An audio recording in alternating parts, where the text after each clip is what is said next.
Viewer discretion is advised.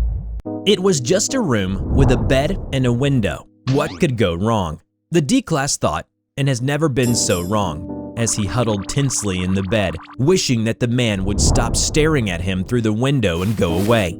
He began to be afraid to fall asleep, as he would have nightmares of being chased and tormented. Even when he was awake, he found no peace, as the shadowy man always appeared at the edge of his vision and vanished as quickly as he turned his head.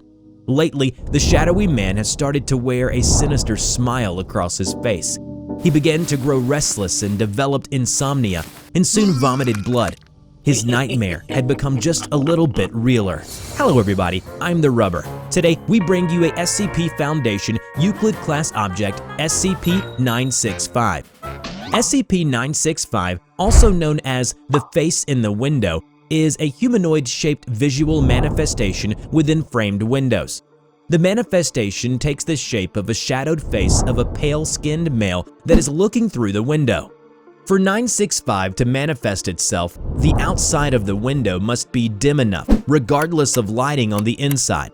Once it manifests, it doesn't move or animate in any way. However, it has been observed to be capable of disappearing and reappearing in different poses. It has also shown signs of sentience. When it manifests on a window of an empty room, it appears disappointed. When it manifests in front of a person who had broken a previous window, which 965 inhabited, it displays irritation and anger. And when it manifests in front of the agent who participated in its retrieval, 965 shows visible signs of fear.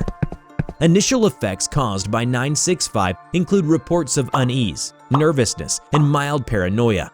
These sensations will overcome anyone within visual range of the manifestation, even when it's being obscured by curtains. It was also reported that some residents of the house where 965 was discovered have also encountered problems sleeping. The Foundation ran an experiment. Several D-class personnel were made to sleep in a chamber with a window where 965 inhabited was installed.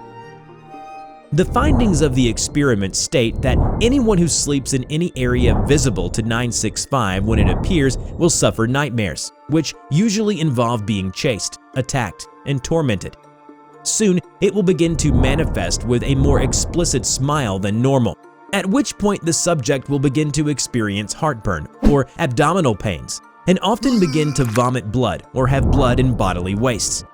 Even after being removed from the vicinity of 965, some subjects have also reported their continued experiences of the facial manifestations in windows during dreams, as well as in their peripheral vision while awake.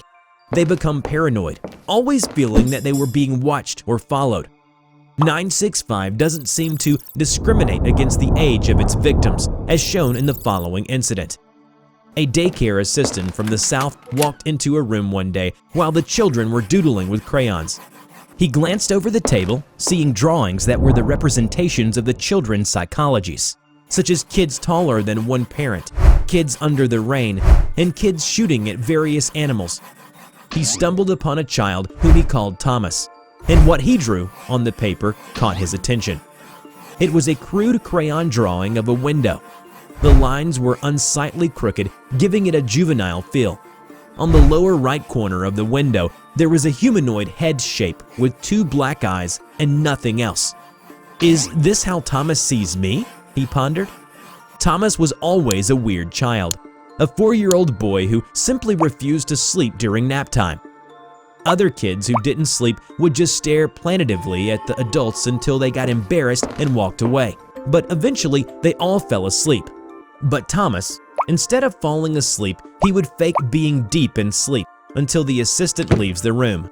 But as soon as he returned, Thomas would be found with his eyes open, staring at him. What the hell is going on with him?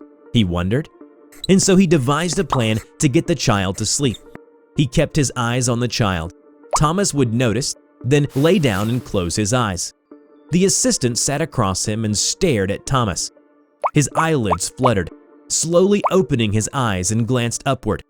Their eyes met, and Thomas quickly clamped shut his eyes. It repeated and went on for 20 minutes, until the assistant noticed something weird about Thomas's breathing. It became increasingly rapid. Suddenly, he started to cry. "Quit looking! Quit looking! Please quit looking!" And the assistant thought he had won that round, and Thomas would finally stop faking being asleep. According to the parents, Thomas had been seeing a therapist, and he kept mentioning nightmares about somebody staring at him, constantly staring. A kid having nightmares about me staring at him? I'm flattered, I guess. How can a kid who doesn't sleep have nightmares? He thought to himself. As he looked at the drawing in his hand, the black eyes of the figure were starting to deeply unsettle him. He noticed something on the other side of the sheet. He flipped it over and saw the smaller sets of the same drawing of the window and a face sprawled all over the entire surface of the paper. The crude black eyes of the figures seemingly stared at him. They kept looking. They wouldn't quit looking. Feeling uneasy, he walked urgently to the room where Thomas usually slept, with the drawing clenched in his hand. He opened the door, facing the dim, empty room. At the other end, sunlight beamed weakly through the window, casting light on the ground in front of Thomas's bed. He pulled up a chair and placed it across the bed, where he sat and stared at him. He sat and looked at the drawing once again. A window and a face. He imagined from Thomas's perspective as if he's sleeping on the bed across from him. He looked at the drawing again. It didn't make sense to him. He thought to himself, "This is wrong. The window's to my right." Then something dawned on him. Was it not me that he was worrying about? His hand that was holding the drawing started to tremble as he turned and placed it in between him and the window.